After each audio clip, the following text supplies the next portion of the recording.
Bonjour à tous et à toutes, bienvenue sur Free Matin. Du folklore au tribunal hier, en tout cas c'est ce qu'a laissé entendre Maître Alao, qui a indiqué que tout ce qui s'est passé au tribunal hier, c'était juste pour atteindre l'honorable Atao Renouho, impliqué dans une affaire de faux médicaments. Le 6 mars, c'est la date retenue donc pour la nouvelle audience et tous les regards seront tournés donc vers le tribunal de première instance de Cotonou le 6 mars prochain pour voir un peu comment se passera ce combat des gladiateurs donc du secteur pharmaceutique au Bénin. Nous ferons le débat également sur le Conseil des ministres. Nous reviendrons donc sur quelques décisions du Conseil. La une des journaux sera présentée ce matin par Kader Achirou et il va démarrer par le quotidien La Nation. Bonjour. Bonjour Nadège Diwan, chers amis internautes. Bonjour. À la une des parutions ce jour, nous avons les poursuites engagées contre les députés et anciens ministres. Le Conseil des ministres a été tenu hier. Nous avons également l'affaire exposition et vente de faux médicaments et le lancement des festivités de la fête de Wemekwe édition 2019. Le bulletin matinal d'information sera présenté par Carles Kitome. Bonjour.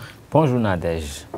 Les grandes décisions du Conseil des ministres meublent ce bulletin, de même que l'incarcération de quelques migrants africains en territoire israélien.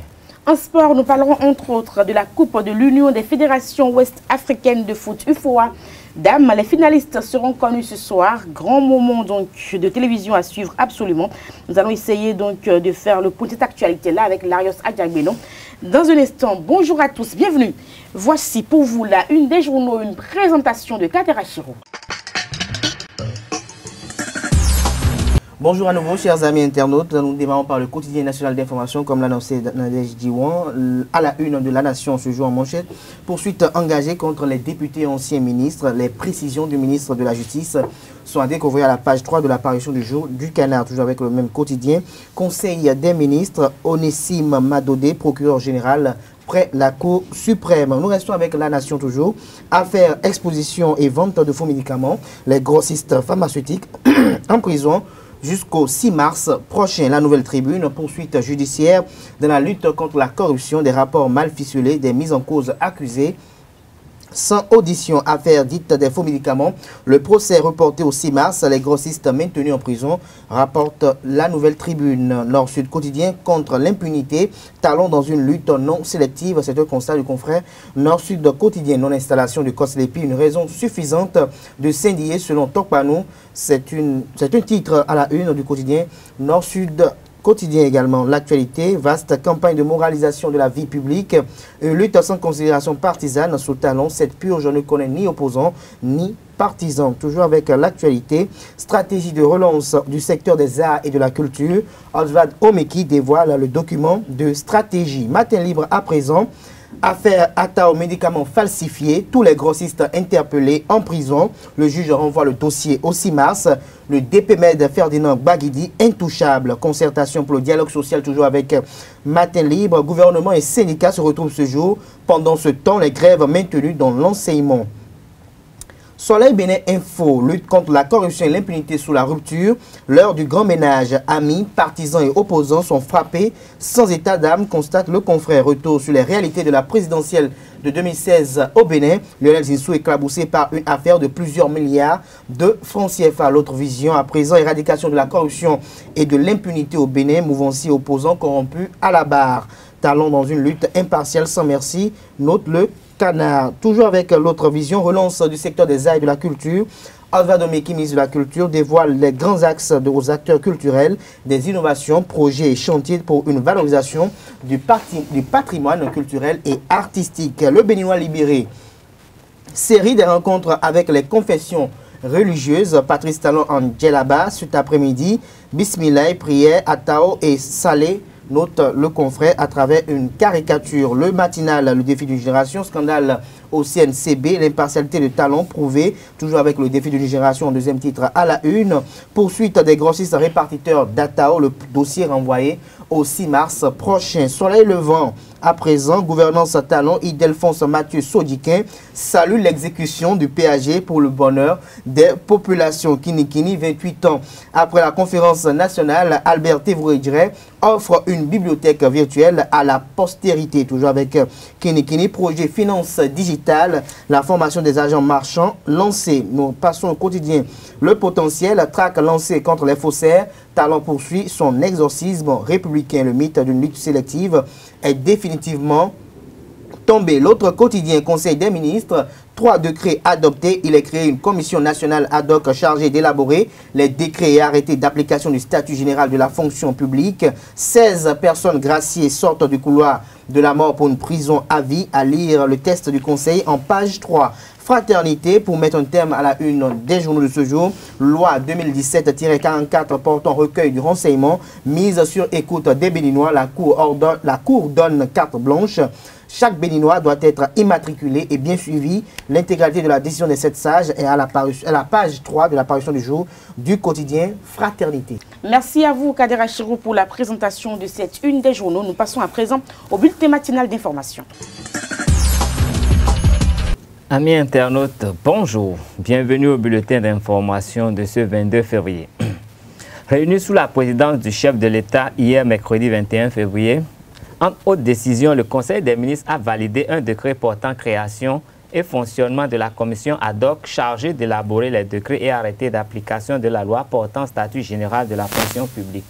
Écoutons le ministre Joseph Diogbenou au cours du point de presse. Vous savez que depuis quelques mois déjà, la loi portant statut général de la fonction publique est en vigueur. Vous savez aussi que cette loi renvoie par certaines de ces dispositions aux décrets et aux arrêtés pour qu'une suite réelle lui soit donnée. On a dénombré environ 47 décrets, 8 arrêtés. Le gouvernement, dans la perspective de donner une suite effective à la loi sur la fonction publique, a constitué donc une commission en charge d'élaborer les projets de décret, d'élaborer les projets d'arrêté. Cette démarche-là vise à faire en sorte qu'il y ait une cohérence dans l'élaboration de ces décrets-là, qu'il y ait une efficience dans la prise de ces décrets. Et vous aurez observé que les membres de ces commissions sont de véritables sachants. Ce sont des personnes relevant de l'administration centrale, des personnes qui sont, désignées par les partenaires sociaux, des universitaires, et donc qui s'emploieront à proposer au gouvernement les décrets dont la mise en œuvre appelle en fait la mise en œuvre correcte de la loi elle-même. Le Conseil des ministres de ce mercredi a également clarifié l'information selon laquelle le gouvernement béninois a demandé la levée d'immunité et la mise à disposition de la justice des députés mis en cause dans des affaires pendantes devant la justice, une requête des juridictions. Le garde des Sceaux en donne les explications. Votre préoccupation vient à propos. Je pense que c'est la préoccupation de la majorité de nos compatriotes. Viennent à propos pour porter non pas seulement les informations, mais des précisions. La première, c'est de dire, oui, que nous avons transmis à l'Assemblée nationale la demande formulée par les autorités judiciaires, notamment le procureur général près la Cour d'appel de Cotonou, à l'effet d'inviter l'Assemblée nationale à prendre des décisions que lui confère la Constitution, de première part à travers l'article 90 et de seconde part à travers les articles 136 et 137. Donc, ce sont les autorités judiciaires qui ont formulé la demande. Bien évidemment, dans les relations institutionnelles, il appartient au gouvernement et au ministère dédié de transmettre les demandes formulées par les autorités judiciaires. La deuxième précision, j'ai évoqué quelques dispositions. Donc, il y a deux types de demandes. Le premier, fondé sur l'application de l'article 90 de la Constitution. C'est-à-dire que les autorités judiciaires envisageraient d'engager des poursuites à l'encontre des personnes qui sont actuellement députées à l'Assemblée nationale. L'article 90 de la Constitution dit, bien entendu, que cela ne peut intervenir, donc la décision de poursuite ne peut intervenir que alors qu'elle est en session, l'Assemblée nationale prend la décision de lever de l'immunité parlementaire, ou bien, alors qu'elle n'est pas en session, le bureau de l'Assemblée nationale prend cette décision. Donc ça, c'est le premier lot. Me semble-t-il, il y a 3 députés dans ce cas. Mais le deuxième type de demande, c'est sur le fondement des articles 336 et 337, qui imposent, non pas aux autorités judiciaires, et encore moins au gouvernement, qui n'a rien à y voir, impose à l'Assemblée nationale de prendre la décision de poursuite. C'est-à-dire que l'Assemblée nationale, lorsqu'il s'agit des ministres en exercice ou d'anciens ministres suspectés de faits quelconques à l'occasion de l'exercice de leurs fonctions ou dans l'exercice de leurs fonctions, la décision de poursuite, c'est l'Assemblée nationale. C'est l'Assemblée nationale qui est le procureur, pour ainsi dire, lorsqu'il s'agit des ministres ou anciens ministres. Ce que les autorités judiciaires ont souhaité avoir, c'est cette décision de poursuite. Pour les hommes et les femmes, les citoyens ordinaires, la décision de poursuite, c'est le procureur de la République. Mais pour les ministres, c'est l'Assemblée nationale. Il se trouve qu'il y a 3 personnes qui sont dans ce cas. Donc la décision même de poursuite, c'est l'Assemblée nationale qui prendra cette décision. Ça me permet d'apporter une 3e précision. Parce que dans l'opinion, on parle d'acharnement. On parle de décision du gouvernement. Vous aurez compris, après cette explication, qui n'avait pas lieu d'être apportée si on avait lu la Constitution, que le gouvernement n'est pas à la manœuvre dans ces deux cas. Qui plus est, en ce qui concerne les ministres, le procureur, c'est l'Assemblée nationale. Ce n'est même pas le procureur général, ce n'est pas le procureur de la République qui prendra une quelconque décision de poursuite. C'est l'Assemblée nationale qui prend la décision de poursuite et c'est l'Assemblée nationale qui prend la décision de mise en accusation devant la Haute Cour de justice. Et de ce point de vue, la poursuite est essentiellement liée à une décision politique et la mise en accusation est tout aussi liée à une décision politique. Ils étaient tous dans la salle d'audience A du tribunal de Cotonou hier. Les responsables des sociétés grossistes de produits pharmaceutiques interpellés dans l'affaire des faux médicaments. Le juge a décidé de les faire comparaître à nouveau le 6 mars en accédant à la requête du procureur qui évoque une connexité avec l'affaire Renro Atao. Retour sur l'ambiance qui a prévalu hier au tribunal de Cotonou. Les premiers responsables des sociétés grossistes des produits pharmaceutiques du Bénin ont comparu devant le tribunal de Cotonou ce 21 février. Sous mandat de dépôt depuis hier mardi, ils n'ont pas recouvré la liberté. Le juge a rejeté la demande de mise sous convocation plaidée par la défense. Il a renvoyé le dossier au 6 mars à la demande du procureur qui évoque la connexité avec le dossier de la société New Sesamex. Maître Sadikou Alao, membre du collectif des avocats de la défense, commente l'audience de ce matin. Oh, c'est les directeurs des grossistes béninois, je crois, 5 ou 6. Et le parquet leur reproche de vendre des médicaments faux ou falsifiés ou de se rendre complices de telles ventes. Voilà grosso modo ce que le parquet leur reproche. Mais nous disons essentiellement au parquet, moi en tant que représentant du laboratoire qui vend ces produits à l'État béninois, en tout cas à la CAME, et c'est le reste de ces médicaments que les grossistes béninois achètent. Les médicaments importés au Bénin par New Sesamex ne sont pas faux, c'est des génériques. Et New Sesamex ne vendant pas de faux produits, les grossistes ne peuvent pas lui avoir acheté de faux produits ou en vendre. C'est un procès qui n'a aucune raison d'être.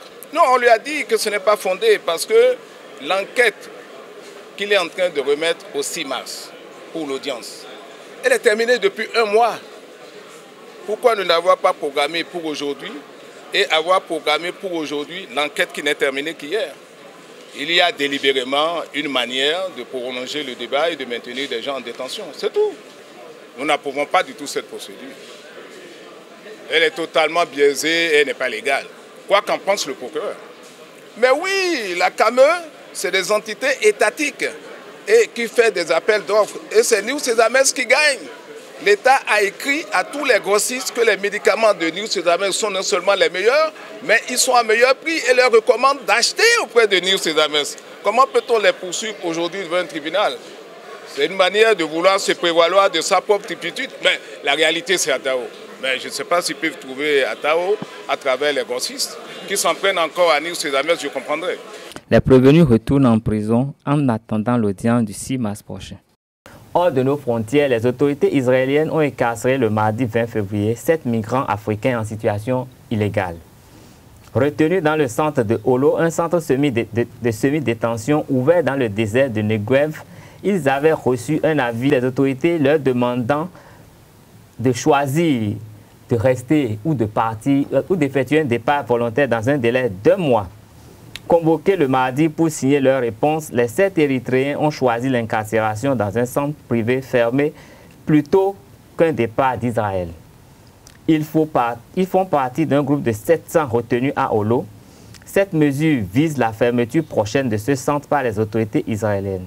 Israël poursuit la mise en place de son plan visant à faire partie de son territoire près de 40 000 migrants en situation irrégulière à majorité africaine.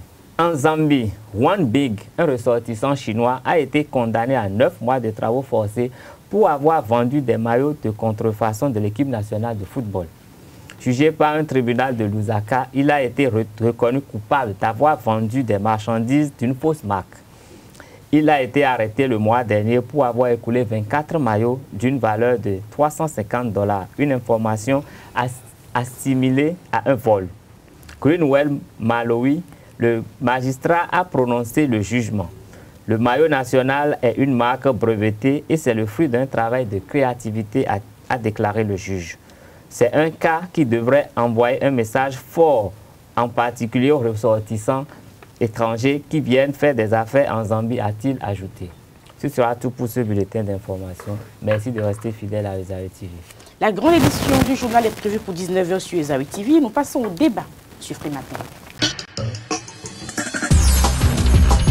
Le débat sur Freematin, nous parlons donc dans un premier temps des FCBE qui dénoncent l'acharnement du pouvoir en place sur les anciens ministres et autres collaborateurs du président Boni Yayi. On a suivi donc la sortie médiatique de ce parti politique, Kader Achirou. Oui, c'était le mardi dernier que le parti politique Force Correspondant émergent est monté au créneau pour dénoncer ou pour fustiger une thèse d'acharnement contre les voix dissonantes de la République. Il s'agit quoi en effet? Depuis quelques jours, c'est la palissade au Bénin de constater ou d'apprendre ou d'être informé du fait qu'il y a une procédure en cours pour la levée d'immunité parlementaire pour les députés et en ce qui concerne également les anciens ministres ayant participé à la gestion des affaires étatiques sous le régime du président Thomas Boni Yayi.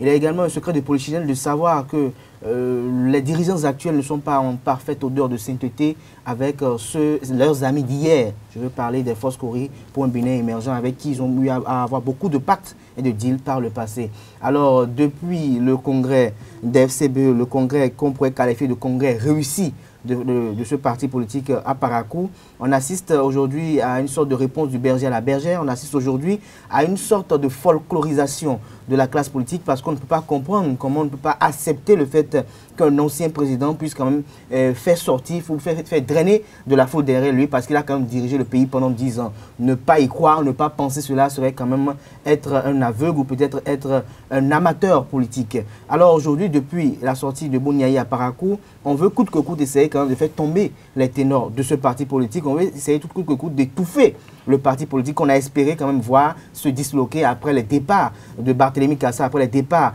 de le député André Okunlola, ceux qui étaient quand même des grands piliers de ce parti politique avec leur implication également dans les affaires ICC et autres. Aujourd'hui, ce qui frustre le parti politique Force Correspondant émergent à travers la déclaration qui a été rendue publique par nous, Rémi Atchadé, porte-parole du petit parti, c'est qu'on ne comprend pas pourquoi le gouvernement, en 10 ans de gestion du président Boni Yayi, se limite juste à la période de 2013 à 2016. Et la déclaration fait observer également qu'il ne faut pas occulter le fait que de 2006 à 2012, Patrice Talon était pieds et mains liés dans la gestion du président Thomas Boni Yayi. Il était quand même dans l'ombre et il ordonnait beaucoup de choses qui se passaient, également dans le côté du coton. Et je pense que ça crée quand même une révolte au sein de ce parti parce que, ayant assisté à cette conférence de presse, j'ai vu l'honorable Idriss Oubako vouloir parler coûte que coûte Et la discipline du groupe l'en a empêché. Malgré qu'il a arraché le micro, il voulait quand même essayer de dire certaines choses parce qu'il dit qu'au Bénin, on se connaît. Et que Patrice Talon aujourd'hui décide d'auditer la gestion de la filière coton, qu'il permette quand même que ces audits qui sont réalisés, puisqu'en dehors de la norme orthodoxale qui a trait quand même à l'élaboration ou à l'effectuation du rapport d'audit, il faut quand même qu'il puisse lui permettre également d'opiner sur ce qu'on lui reproche ou bien d'opiner sur la gestion qui a été la sienne à la tête de la SONAPRA. Mais on n'en voit pas les gens. Il a même contacté les uns les autres pour essayer quand même de leur apporter, ou de venir vers eux, leur apporter l'information. Ils n'ont pas voulu. Alors, comment on peut dire, comment un pays sérieux, on peut amener dans un conseil des ministres, mais on peut faire porter en conseil des ministres un rapport d'audit qui concerne une gestion et un rapport d'audit où le cabinet d'audit, si réputé qu'il soit, n'a pas voulu écouter les mises en cause. Ça pose d'abord un problème. Ça justifie également la thèse de l'acharnement. Et aujourd'hui, Valentin Agossou-Djenontin, qui par le passé, on a tout le temps cherché quand même à le nuire parce qu'il est resté quand même pratiquement le seul Kori qui est resté quand même tonitruant face à la gestion actuelle du pouvoir. On veut coûte que coûte le prendre, on veut coûte que coûte essayer de le mettre au youf pour essayer de fragiliser le pouvoir. Je finirai mon propos en laissant, ou bien en paraphrasant le porte-parole du parti qui a dit qu'il faut que les dirigeants actuels n'oublient pas que la roue tourne, et la roue tournera. C'est-à-dire que si hier, eux qui étaient FCBE n'ont pas pensé, ils n'ont pas cru à l'ascension de Patrice Talon au pouvoir, il faut que eux aussi aujourd'hui, s'ils en veulent à Komikoutié, s'ils en veulent à bien d'autres leaders de ce parti, qu'ils puissent savoir que demain, il est possible, il est fort probable que eux aussi pètent le pouvoir et que les autres prendront le pouvoir et que ce qu'ils ont fait aux autres peut être également retourné. Merci à vous, Kader Achirou. Alors, Carles Kitome, est-ce qu'il y a Antoine Dauri également qui est actuellement en prison? Et pourtant, Antoine Dauri a été un proche collaborateur du président Patrice Talon. Il a soutenu pendant les campagnes. Et c'est le président Talon qui l'a nommé directeur général du CNCB. Est-ce que c'est de la diversion finalement? Je ne parlerai pas de diversion. Mais je vais plutôt m'appesantir sur la chute de Kader Achirou qui a fait comprendre que la roue tourne. Et je pense que nous faisons souvent appel à la bonne gouvernance. Et dans la bonne gouvernance, il y a des principes. Au titre de ces principes, nous pouvons citer la reddition des comptes et la primauté de la justice. La reddition des comptes suppose que quelqu'un qui a eu à exercer le pouvoir public, qui a eu à gérer les affaires de l'État, doit, à la fin de son mandat, en rendre compte. Et d'abord, il fallait même qu'il puisse faire un point de son patrimoine avant d'y entrer, le point du patrimoine qui existait avant sa prise de fonction. Et donc, je pense aujourd'hui que la plupart de ces procès essayent quand même de revenir un peu sur la reddition des comptes. Comment est-ce que les fonds ont été gérés par tel ou tel. Donc, il n'y a pas, à mon avis, en fait, c'est pas partisan ce qui se fait à mon avis. Si on veut vraiment être dans la bonne gouvernance, je crois que nous devons nous soumettre à cela et également nous soumettre à toutes les décisions de justice parce que la justice doit être libre. La primauté de la justice, elle est au-delà de toute chose. Et pour moi, étant donné que le Conseil des ministres d'hier nous a fait comprendre que c'est parce que la justice a demandé que a fait cette requête que le gouvernement a demandé que les levées d'immunité soient faites pour que chacun puisse comparaître. Et je pense que tout cela, ça entre dans la bonne dynamique pour qu'on puisse parler de bonne gouvernance au Bénin. Et d'ailleurs, il faut revenir aussi sur un autre point qui participe de la bonne gouvernance, c'est la participation. Depuis qu'il y a des mouvements au Bénin, nous avons remarqué que l'État a commencé à écouter un peu plus la société civile. Il y a un dialogue qui s'est installé. Je pense qu'il faudrait écouter davantage la société civile et on aurait respecté un autre critère de la bonne gouvernance, ce qui permettrait au Bénin d'avoir quand même une bonne audience, d'être bien vu par les institutions de financement et qui pourrait drainer des capitaux au Bénin. Mais si nous voulons rester là à politiser tout ce qui est dit, tout ce qui est fait, ça, le Bénin sera déclassé. Aujourd'hui, le Bénin recherche des financements pour la réalisation du PAG. Les financements viennent difficilement. Pourquoi? Parce qu'on nous reproche la corruption. Et la corruption... Pourquoi vous n'y arrivez à dégoter les financements facilement? Non, mais il y a toujours une période de grâce. Et pendant la période de grâce, on pose des conditions. Il ne faut pas oublier qu'aujourd'hui, il y a les pharmaciens qui ont un problème. Mais en 2012, c'est à Cotonou que la grande conférence avait eu lieu pour qu'on dise aux gens arrêtez depuis 2012. Mais c'est après 6 ans que ça entre en ligne de compte. Ça veut dire qu'il y a forcément des menaces. L'épée de Damoclès est toujours là au-dessus de nos têtes. Et tout ce qui se fait aujourd'hui, pour moi, ça entre dans le cadre de la bonne gouvernance. C'est vrai que c'est des hommes qui le font. La perfection n'est pas de ce monde. Mais laissons-les faire leurs erreurs. La route tournera. Alors, Carles Kitome, on parlera du tribunal. Hier, vous étiez justement au tribunal dans cette affaire de faux médicaments avec Atao Renoro. On a vu les grossistes qui étaient là également. Et puis, l'audience a été reportée finalement au 6 mars. Pourquoi on les a fait venir? fait venir. Pour l'audience, on aurait pu les garder parce que finalement, tout ce que les avocats ont dit n'ont pas convaincu le juge. Donc on aurait pu nous épargner cette procédure-là et attendre le CIEMAS. Puisqu'ils savaient déjà qu'il y aurait une jonction, que M. Zamès est avec eux. Non, mais est-ce qu'on peut dire, on ne peut pas présager forcément de l'issue de l'audience d'hier? Bon, peut-être que les gens qui sont dans les secrets... Mais c'est évité bien hier, pourtant. Évité bien, mais on a eu quand même droit à des plaidoyers. Et ces plaidoyers nous ont permis de comprendre les tenants et les aboutissants de ce dossier, de comprendre comment il y a des gens, des mises en cause qui ne sont pas du tout inquiétés pendant que d'autres sont en prison. Ça nous permet de mieux apprécier quand même la situation. Mais le juge a cédé à la requête du procureur. Et le procureur, je crois, c'est lui qui défend la population, c'est lui qui défend le citoyen, c'est lui qui défend... Non, au-delà de l'État, c'est lui qui défend les citoyens. Donc vous êtes sûr que nous c'est ce que les citoyens lui ont dit hier qu'il a fait? Non, mais il a évoqué une thèse. Il a dit que les gens ont empoisonné le peuple pendant des années. Et hier, dans notre débat, vous aviez déjà dit à qui le peuple pouvait se plaindre. À défaut que le peuple aille au tribunal se plaindre directement, au moins le ministère public se charge de ça à sa place en attendant que les gens... pharmacien, d'abord on lui dit ce qu'il dit. Mais non, mais il est dans un dossier, et puis il a connaissance du dossier de New Césamès également. Donc lui, il peut dire aujourd'hui qu'il y a eu des produits qui ont été mal manipulés. Et on sait que les produits chimiques, c'est de la chimie. Et la moindre erreur peut être fatale. Donc ça veut dire peut-être qu'il y a des produits qui font que nous aurons des maladies qui vont se déclencher prochainement. Et si personne ne réagissait, on allait continuer. Et puis demain, tout le monde serait malade dans le pays. Ça fait quand même un peu mal. Notre souhait n'est pas que les gens soient en prison, mais qu'on puisse voir là où ça fait mal, qu'on corrige pour demain, pour qu'on ne continue pas d'être dans l'illégalité. Parce que le système est resté comme ça pendant longtemps, alors qu'à très longtemps. Ce qui s'est passé hier, c'était déjà prévisible pour ma part. Quand on voit comment le dossier a été conduit de façon sommaire et expéditive, on pourrait s'attendre hier à ce que les mises en cause trouvent leur garde à vue prolongée. Parce que... non, ils ne sont plus en garde à vue aujourd'hui. Ils sont mis sous mandat de dépôt. Ils sont mis sous mandat de dépôt. Moi, j'appelle cela une garde à vue parce que quand on y voit de près, je vais peut-être juste apposer le cas avec le cas Laurent Métoyon, on a comme l'impression qu'on veut peut-être briser le moral des mises en cause, on veut peut-être les fragiliser davantage et ça expose un peu les failles de notre justice parce qu'on ne peut pas comprendre que des gens qui seraient impliqués dans nos dossiers et qu'on n'a pas encore la totalité des preuves qui peuvent quand même prouver la culpabilité des mises en cause et que du coup, on décide quand même de les mettre en garde à vue ou sous mandat de dépôt parce qu'on estime quand même qu'ils seraient impliqués. Et je ne suis peut-être pas un devin pour dire que cette affaire va se solder après par le verdict qu'on connaît habituellement, par un non-lieu, ou bien ils seront relaxés au bénéfice du doute, ce serait entre les deux verdicts. Mais je vais me poser la question de savoir à quoi aurait servi le fait de prendre des directeurs généraux de sociétés qui ont quand même un but commercial, mais qui ont quand même un but qui sert quand même à assurer une autonomisation au niveau du secteur sanitaire des populations du Bénin.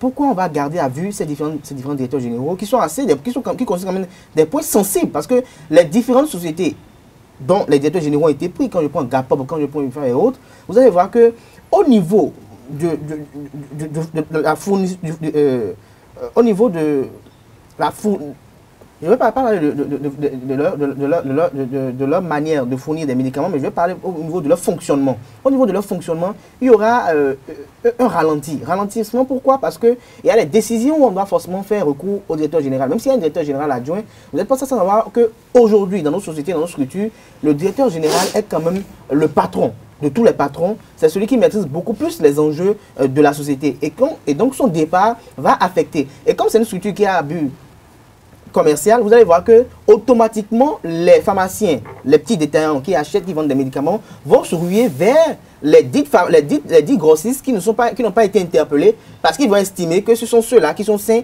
ce sont ceux-là qui sont quand même les plus orthodoxes. Et du coup, ça va faire baisser drastiquement les chiffres d'affaires de ceux qui sont sous mandat de dépôt, comme vous le dites, mais qui ne sont pas quand même coupables. Ça va faire baisser leur chiffre d'affaires et à la finalité, on aura fait créer des pertes et des dommages à ceux-là qui, même par voie de recours judiciaire, ne pourront pas se faire rembourser. Le cas a été vécu sous Sébastien Germain à Javon. Et je me demande aujourd'hui, quand on sait comment les acteurs du système judiciaire sont nommés, quand on sait ceux qui les nomment, je pense que ça a trait quand même à un fait divers ou à un folklore de dire que c'est la justice qui demande, c'est la justice qui fait ci, c'est la justice qui fait ça. Je pense qu'il est temps aujourd'hui que l'amateurisme politique de nos dirigeants puisse quand même ôter cela à notre justice, puis quand même ôter ce masque à notre justice pour quand même laisser la justice travailler en toute autonomie. Et je pense que ça fait partie du combat de Michel Adjaka et autres qui quand même veulent quand même avoir une justice plus ou moins autonome. Les gens vont dire peut-être qu'ils en font de trop, mais ils sont quand même dans le secteur, ils en savent ce qui se passe et ils savent réellement ce qui se passe et des choses qui ne doivent pas être dites, mais qui ne doivent pas peut-être être rendues publiques.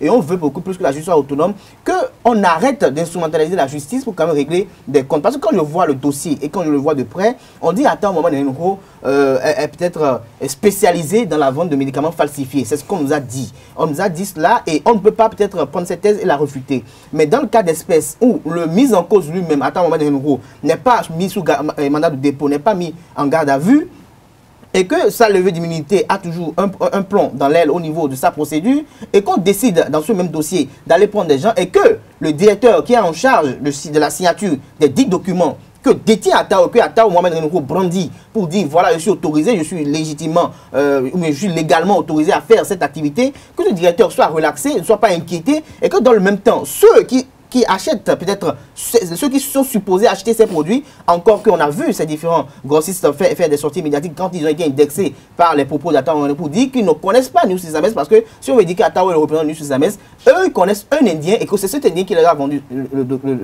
c'est avec cet Indien qui sont en contact. Alors dans ce cas de figure, sur quoi la justice se base, sur quoi la justice se fonde aujourd'hui, sur quoi la justice est pour ce fondement judiciaire pour dire actuellement que ceux-là seront gardés à vue. Je pense que c'est du folklore comme je le dis. C'est un fait divers, mais c'est quand même dommage parce qu'il y aura des familles qui ne vont pas peut-être dormir pendant un moment. Il y aura des parents qui vont être soucieux de l'avenir de leur père. C'est des familles dans un contexte où l'amorosité économique est criade, où ces parents quand même aident les uns les autres quand même à vivre. Il y a un plomb dans l'aile, des familles sont touchées parce qu'il ne s'agit pas peut-être d'un menuisier qui est arrêté, il ne s'agit peut-être pas d'un maçon ou d'un chef maçon qui est arrêté, mais il s'agit quand même de hautes personnalités qui ont quand même un impact assez considérable dans le vécu quotidien de certaines personnes, dans l'amélioration des choses. Et je pense que ça n'est pas fait et il faut qu'on arrête cela. Et je pense que quand il va s'agir d'arrêter des grandes personnalités, il faut qu'on sache raison garder. On ne peut pas continuer dans ce pays à faire des choses de façon, à agir au pivomètre. On ne peut pas continuer dans ce pays à agir de façon hasardeuse parce qu'on estime que non, on est là aujourd'hui pour la lutte contre l'impunité, on est là aujourd'hui pour la lutte contre la corruption, on est là aujourd'hui pour quand même arrêter les circuits parallèles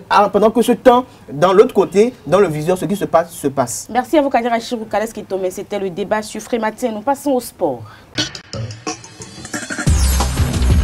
Sport, football, Coupe CAF, le miracle ne s'est pas produit pour les Buffles du Borgou, champion du Bénin, lors du tout préliminaire retour à Abidjan. Larios, bonjour. Bonjour Nadège, bonjour à tous.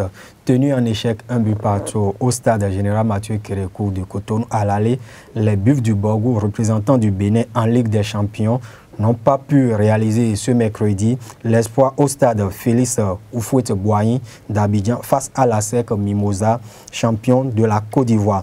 Au terme d'un match intense, les protégés de Montari Idrissou, menés à 2 reprises, ont rétabli la parité après l'heure de jeu grâce à Abdel Bawa et Julien Agoyon.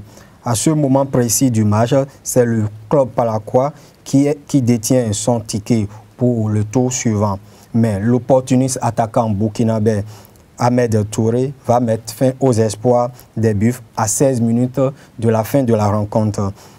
Auteur du but égalisateur à l'aller, il offre la qualification au Mimo. En Europe, pour la suite et fin des 8e de finale aller de la Ligue des Champions, le FC Séville et Manchester United se sont neutralisés 0 but partout. Tandis que le Shakhtar Donetsk a dominé l'AS Roman 2-1 à domicile. Coupe de l'Union des fédérations est-africaines de foot, UFOA Dames, les finalistes sont connus ce soir. Effectivement, l'affiche finale de l'édition 2008 et 2018 de la Coupe de l'UFOA Zone B va se connaître ce soir. 2 duels sont au programme de cette demi-finale.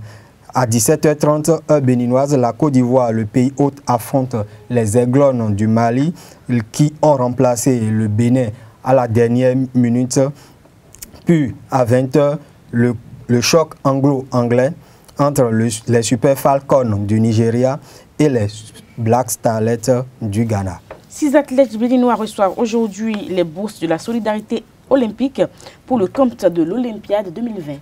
Jeudiel Kiki en taekwondo, Privel Rinkanti en alvinon, Odile Aronwanou et Noélie Yarigo en athlétisme, Océane Ganero en karaté et Celtus Dosuovo en judoka sont les bénéficiaires de ces bourses de la solidarité olympique.